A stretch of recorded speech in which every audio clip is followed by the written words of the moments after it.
I caught my wife with my best friend and destroyed them both. Part 1. If someone had told me a year ago that the people I loved the most would stab me right in the heart, I would have laughed. I thought betrayal was something that happened in movies or to people who didn't know how to take care of their relationships. But life has a cruel sense of humor, and it chose me as its next punchline. Let me start from the beginning. My name is Daniel, 32 years old, ordinary job, ordinary guy, nothing spectacular about me. But what I did have was a wife I adored, Emma, and a best friend I trusted more than anyone else, Michael. We were the trio everyone envied. People would say, "Man, you're so lucky. A beautiful wife and a loyal friend at your side. Life doesn't get better than that." And for a while, I believed it. Emma was everything I thought I wanted. Long chestnut hair, deep green eyes that could melt steel, and a laugh that made me forget bad days at work. She was smart, ambitious, and she made me feel like I was the only man in the world who mattered. I still remember our wedding day, the way her hands shook as I slipped the ring on her finger, the way she whispered, "Forever," when no one else could hear. And Michael had been there too, of course, best man. We'd been inseparable since high school. From getting into fights with older kids, to pulling all-nighters before exams, to celebrating my bachelor party. He was the kind of guy who could light up a room with his confidence, charismatic, funny, a little reckless, but I trusted him with my life. And maybe that was my biggest mistake. Because here's the hook. One night, I came home early, and what I saw destroyed me forever. But I'm getting ahead of myself. To understand why I broke them both, emotionally, mentally, and socially, you need to know how the cracks started to form. Because betrayal doesn't happen out of nowhere. It builds, slowly, quietly, until it explodes right in your face. At first, it was little things. Emma started spending more time on her phone. She'd smile at texts, but hide the screen when I walked into the room. When I asked, she'd say, "It's just work stuff, babe. You wouldn't care." Michael, too, started acting different.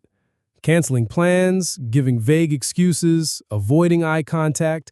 But then on the weekends, when we did hang out, he'd overcompensate, joking too much, drinking too fast, like he was trying to cover something up. I ignored it, because who wants to believe the worst about the people you love? But the universe doesn't care about your comfort. It rips the blindfold off whether you're ready or not. The night that changed everything was a Thursday. I was supposed to work late, but the meeting got canceled, so I drove home excited to surprise Emma with takeout from her favorite Thai place. I even bought a bottle of wine. I wanted to see her smile. When I opened the front door, I heard laughter. At first, I thought maybe she was on the phone, but then I heard another voice. Michael's. My stomach dropped. I crept toward the bedroom, each step heavier than the last.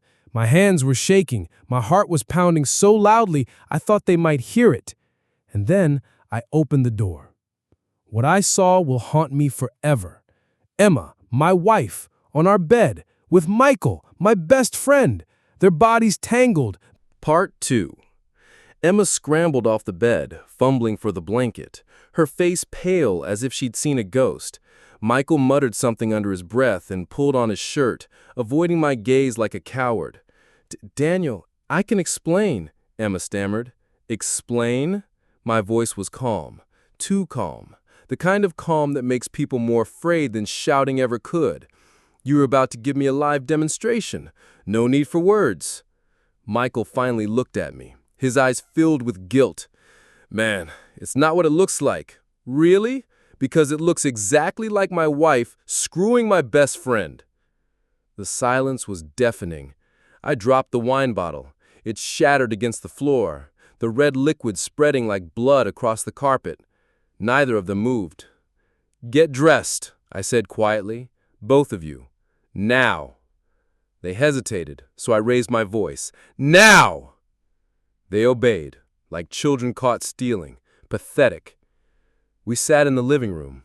Emma was crying silently, her face buried in her hands. Michael sat rigid, staring at the floor. "Tell me, how long?" Emma sobbed harder. Michael spoke first. "A few months." I clenched my fists. My nails dug into my palms until I felt blood. Months! They'd been lying to my face for months. Every kiss from Emma, every beer shared with Michael, all of it was poisoned. I looked at Emma. Was it worth it?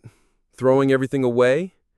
She finally raised her head, her mascara smeared. "I didn't mean for it to happen. I still love you, Daniel. Please believe me." Her words were knives. I leaned back, laughing hollowly. "Love me? You love me? You were in our bed with him. Don't insult me." Michael opened his mouth, but I glared at him. "Shut up. You're dead to me." The rage inside me was boiling, but I forced it down, because rage is messy. I didn't want messy. I wanted precision. I wanted them to suffer, not just tonight, but forever. That's when the idea started forming. If I screamed, if I fought, if I left, they'd eventually move on, maybe even end up together. But if I played it right, I could destroy them from the inside out. I smiled again, and that smile scared them more than anything else I'd done. "Here's what's going to happen," I said, my voice steady, cold. "You're going to act like nothing happened. We'll go on, pretend, smile for the neighbors, laugh at parties. You'll think I've forgiven you." Emma's eyes widened. Michael frowned. "But behind the scenes," I leaned forward, "I will strip you of everything, piece by piece, until there's nothing left of the life you thought you had. You won't see it coming. You won't know which way is up. And when you finally hit rock bottom, you'll remember this moment and know that I was the one who did it." The fear in their faces was delicious. I stood up. "Now get out of my house, Michael. Don't come back unless I call you. And Emma?" I looked at her with pure contempt. "You and I? We'll talk tomorrow." Michael hurried out like a rat fleeing a sinking ship. Emma was frozen, trembling. And me? I poured myself a drink, sat down, and planned. Because betrayal wasn't the end of the story. It was the spark.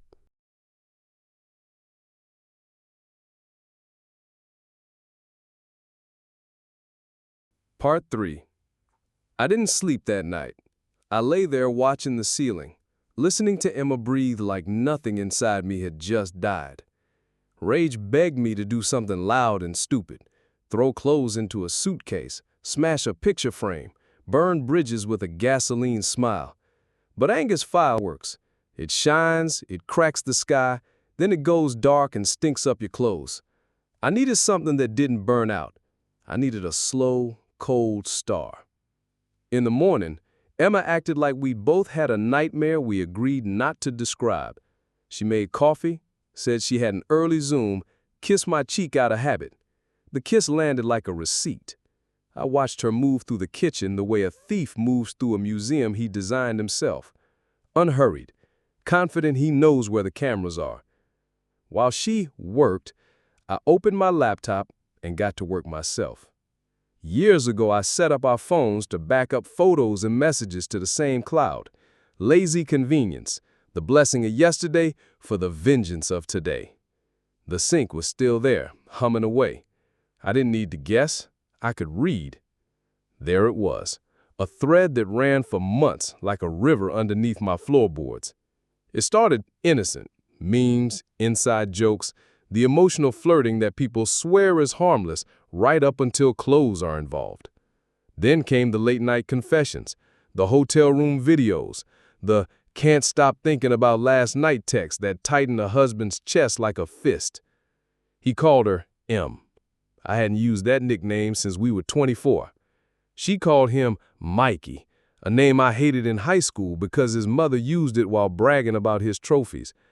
And then the photo I didn't want to see, but couldn't unsee. Her hand, his face, the mirror behind them telling the truth everyone in the frame had decided to ignore. I didn't scream. I archived, exported, saved. I screen recorded voice notes. I pulled date-stamped images and stitched them into a neat timeline with the patience of a librarian who knows exactly how to book ends. I forwarded everything to a new email only I knew. Then, I called a lawyer.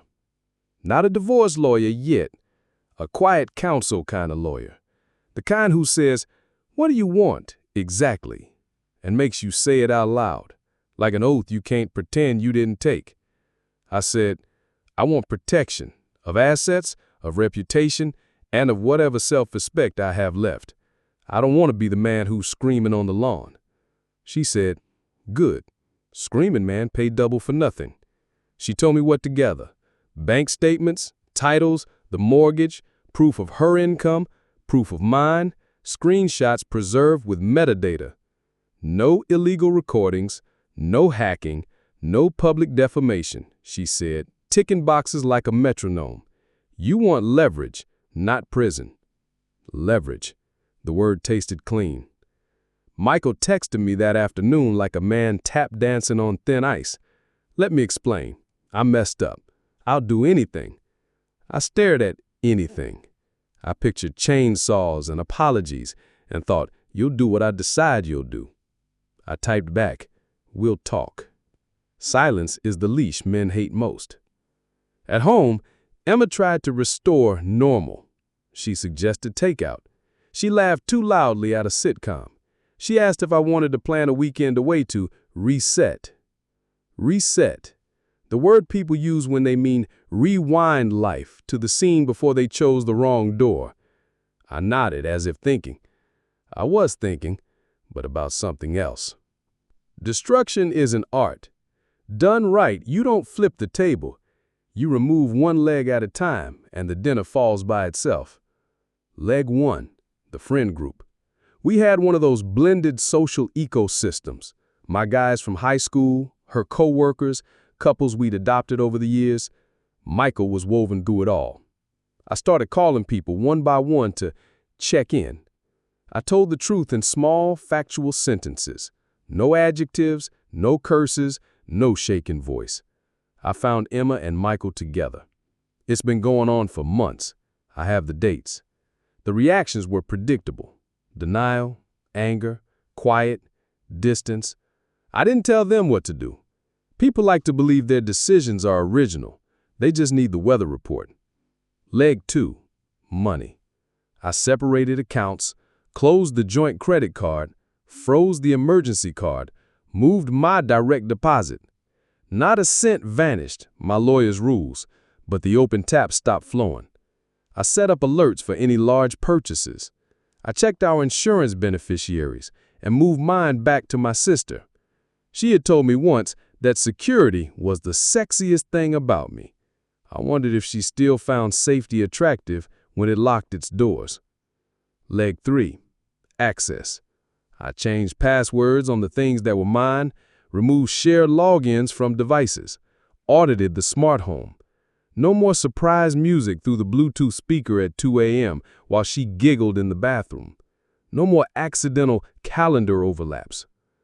Part 4. People underestimate how much damage you can do with etiquette. A calm tone, a thank you note, a spreadsheet. Our friend group learned on a Tuesday, Emma learned on a Friday, and Michael learned in hourly installments that week. Each ping, a new subtraction. He texted me a photo of his statement for his girlfriend, Alina. The bullet points were sober. I cheated. It was with Emma. It lasted months. It's over. I'm sorry. He sent me a screenshot of the email to his boss. Conflict of interest. Withdrawing from the bid. Daniel's firm was better positioned.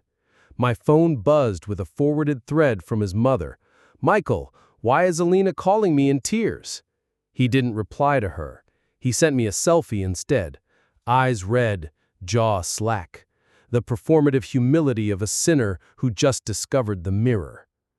My anger didn't soften. It organized. On Friday, Emma came home with flowers, white lilies, the apology of people who Google meaning of lilies on their lunch break. She arranged them with serious care, as if the placement of each petal could rewire time.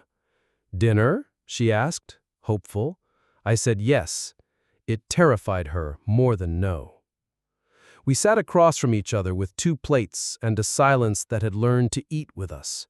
She tried small talk. It lay down and died between us. I ended it, she said suddenly, watching my face. He texted me. He said it's over. I know, I said, and the way I said it told her everything. She blinked, realizing I was no longer playing defense. I'm trying, Daniel. I'm going to therapy. I'll do anything. I'll give you my passwords, my schedule. No, I said. We're not doing the parole version of marriage. I don't want to be your warden. Tears stood there, stubborn. Then what are we doing? We're finishing what you started, cleanly and in daylight. She stared at the table like it might volunteer an easier story. You're divorcing me, she whispered. I haven't decided, I said, but I am done pretending we're fine. You can tell people, or I can. Your choice determines whether I describe it or you do. The air went thinner. I'll tell them, she said, because she has always preferred control to comfort. I'll tell my parents. I'll tell my sister. I'll tell your boss. And HR. She flinched.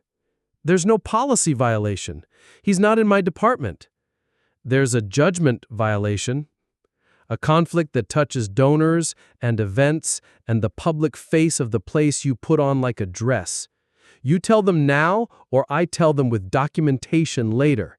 And trust me, later costs more.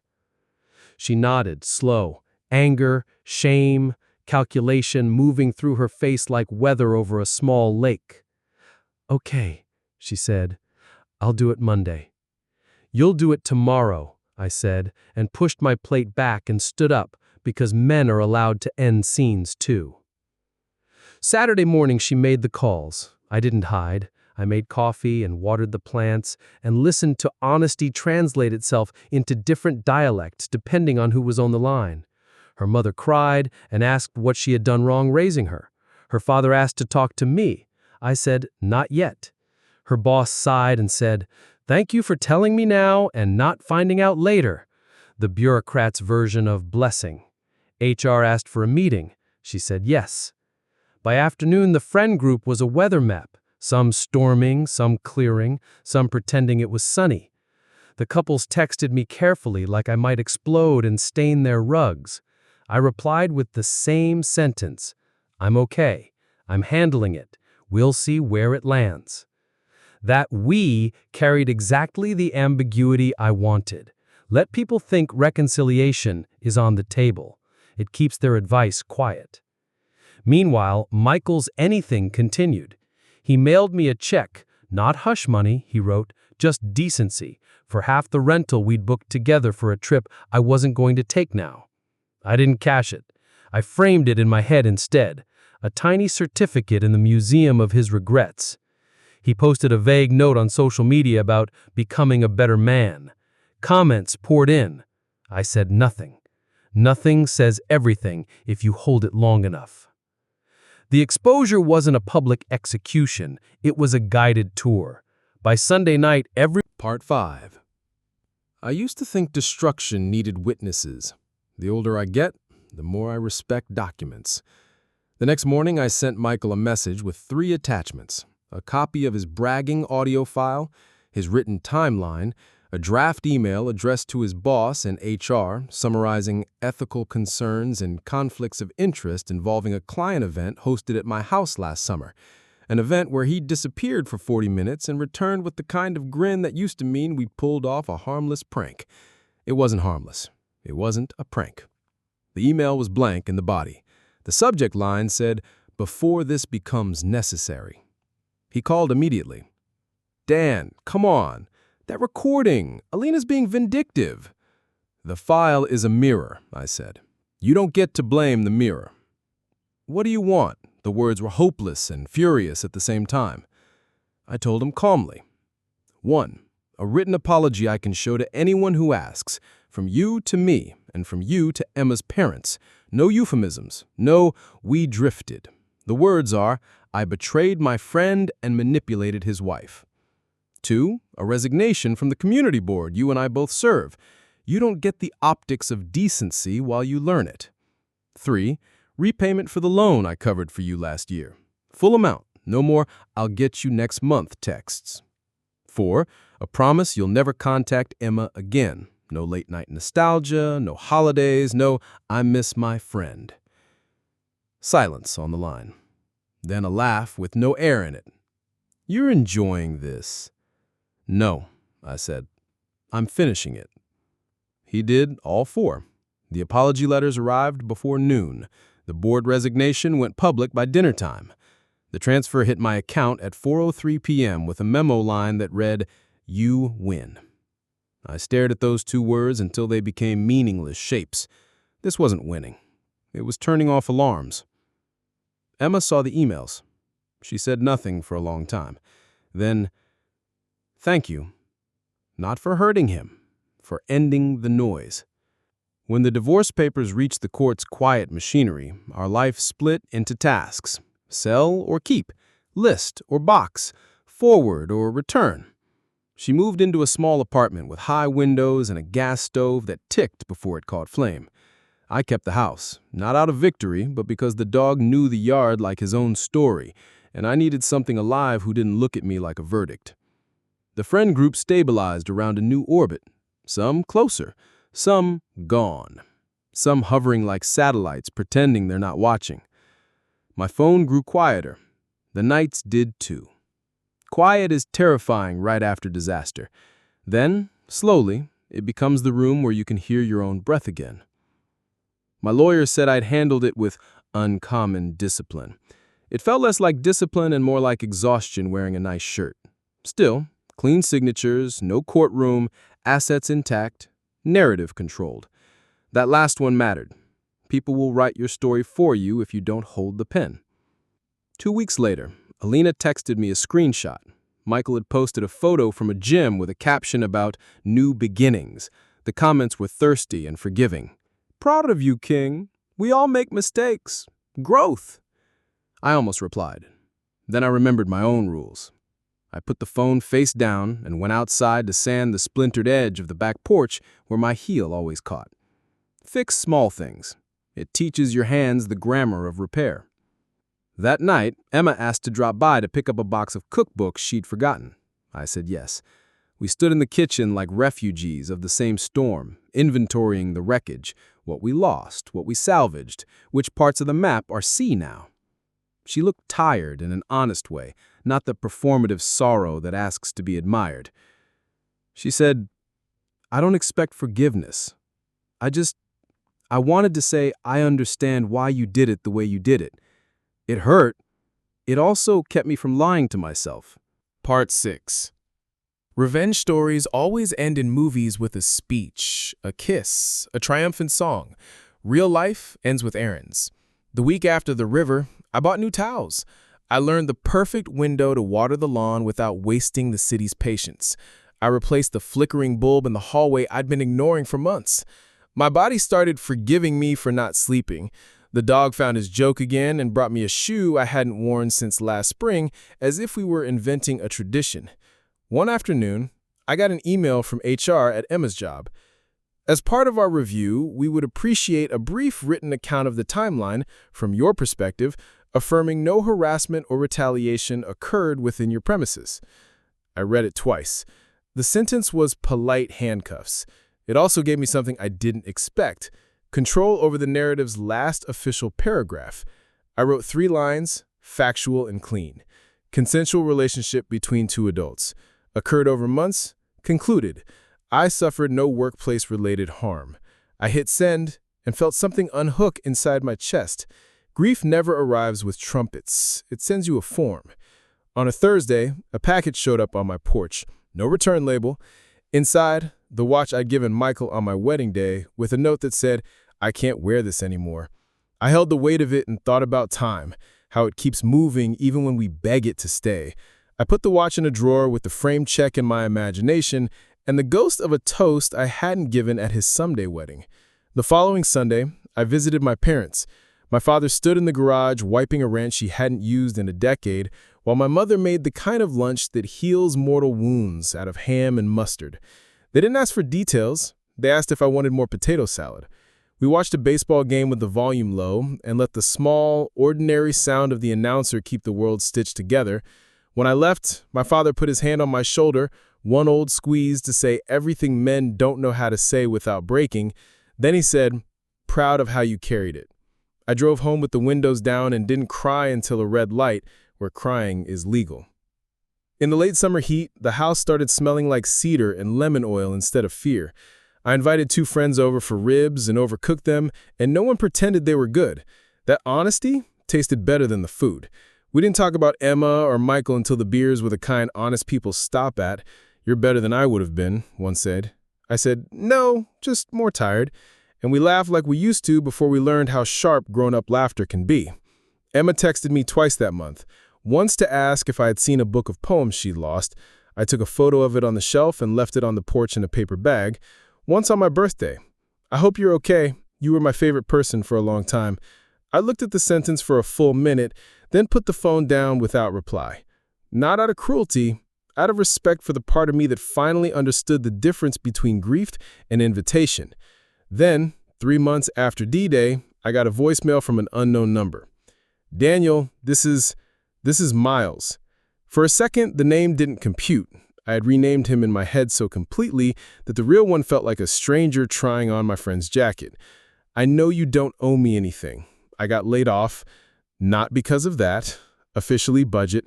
Unofficially I can tell. Word gets around. I wanted to say I'm sorry again. And if you could say something for me. A reference. To anyone who asks. Not a favor, just mercy." Mercy. There it was again, heavy as a medicine ball. I didn't call back for 2 days. I carried the request around like a heavy coin, flipping it in my palm. I asked myself who I wanted to be when no one was watching, because that's who we get stuck with. On the 3rd day, I left him a message. "I won't lie for you, but I won't ruin you for sport. If someone asks me whether you're capable, I'll say yes. If they ask me whether you're trustworthy, I'll say you're learning. That's the best truth I can give you." He texted, "Thank you," with a sincerity I didn't trust and didn't need to. Winter came like an old teacher. The house settled deeper into the ground. I bought a heavier coat and a lighter mood. Once, in the grocery store, I saw Emma in the next aisle, her hair tucked into a beanie, her cart half full of vegetables she used to make for both of us. We nodded like acquaintances who share a dentist. In the parking lot, she caught up to me. "Do you hate me?" she asked, the question raw the way snow is raw. "No," I said. "I'm finished." She smiled through it, which is a thing strong people learn to do. "I hope you meet someone who makes your mornings easy," she said. "You too," I said, and meant it in a way that surprised us both. Later that night, I went through the last folder on my desktop labeled Evidence. I didn't open it. I dragged it to the trash and held my finger over the key a full 10 seconds. The funeral pause, the human hesitation, then pressed delete. The machine shooed the ghosts and burped. The room didn't change. I did. On the first day of spring, the dog woke me up before dawn just to see if I'd follow. I did. We walked the neighborhood while the sky decided which blue to be. The houses wore their quiet like a coat. I'd passed the little park where Emma and I once argued about a lamp and ended up laughing so hard we forgot what it was like not to be on the same team. The memory didn't stab. It nodded from its bench like an old neighbor. I had planned to tell you that this is where the story ends. Papers signed, accounts settled, enemies neutralized, dignity reclaimed. But endings aren't door slams, they're thresholds. You step over them and only later realize the room is different.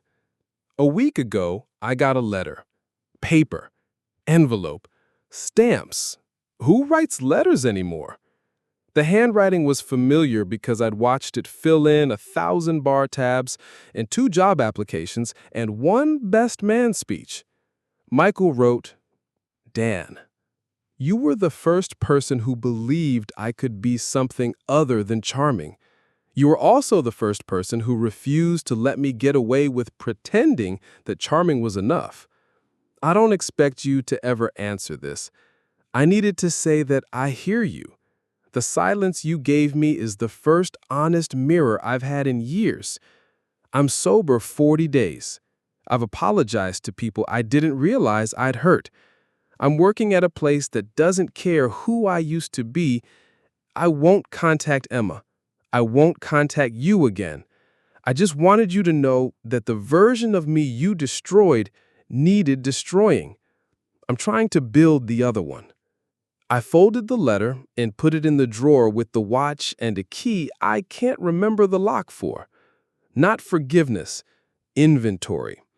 That evening, I sat on the porch step with my elbows on my knees and understood something simple and unromantic. Sometimes the closest we get to justice is the refusal to lie. I never raised my voice. I never swung. I never posted a screenshot. I told the truth with documentation and let gravity handle the rest. It wasn't cinematic. It worked. People still ask me, quietly, when the dishes are done, when the light is nice, if I regret not exploding, not torching everyone, not getting even. My answer is always the same. I didn't get even. I got free. If you're waiting for the love story coda, there isn't one yet. I'm learning my house again, my mornings, the particular joy of buying exactly one apple and feeling zero shame about it. Sometimes I talk to the dog like he's HR and file my day under improvement. I started running badly, and that's fine. I replaced the bedroom lamp Emma loved because it always flickered at the wrong time. I bought a cheap one that simply turns on when asked. Reliability is sexy. The last time I saw Emma, we exchanged a look that people only earn by surviving something together from opposite sides. She has her life, I have mine. The intersection isn't an intersection anymore, just parallel lines, close enough to wave across without shouting. And now I'm going to do something I never did in those months when I was planning how to end a lie. I'm going to ask you, the person who listened to all of this, to help me finish the sentence. Would you have done it differently? If you caught your spouse with your best friend, would you explode or do the slow, documented cut I did? Would you expose them in public or pull all the quiet levers behind the scenes? Is mercy weakness, or is it the strongest kind of control? Tell me in the comments what you'd do in my place and what you think I should do next if one of them tries to come back. Your perspective matters more than you think. Somebody reading this needs the map you draw. And if stories like this hit close to home, stick around, subscribe. I've got more true, messy, honest stories where this came from, and every week we decide together how to carry them without breaking.